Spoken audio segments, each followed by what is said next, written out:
They're the Batman and Circuit Girl. If you were ever old like me, which you might not be anymore, you'll remember that when you go into Radio Shack or the local garage or hardware store, which is where you get your electronics, you would very likely see something like this. This is a commercial tube tester. It's got a guide to all the various tubes on here. It's got a bunch of little holes and sockets that the tubes can go into here. Zoom in good and tight, Molly.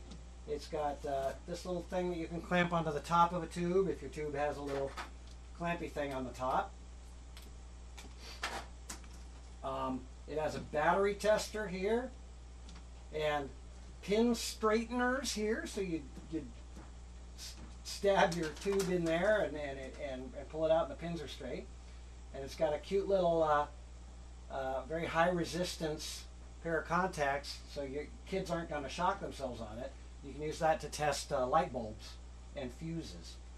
So, and it's got a tester for vibrators too. A good vibrator, good vibrations, will light both lamps with equal brilliance. So we'll probably try that later. What you do is you get your tube and you say, oh, that is a 6HQ5. And you look it up.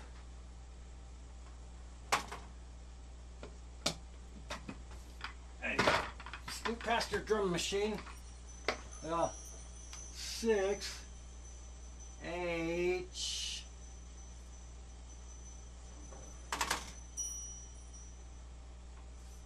Uh-oh. Can we get a different Come one? on, baby. H. You got to know your alphabet. JK. 6HQ5. You put the socket 5, A 5. So you go to socket 5, drop it in, and the heater starts to come on. You set the selector to A. You set the load to 5 units. I assume it's volts. And you flip the test switch, and it says good. And then you release it and it goes back to replace. However, something that bothers me about this machine is that when you take the tubes out of it and go like this, it still goes to good. So it may be using some psychology on me. I'm not really sure.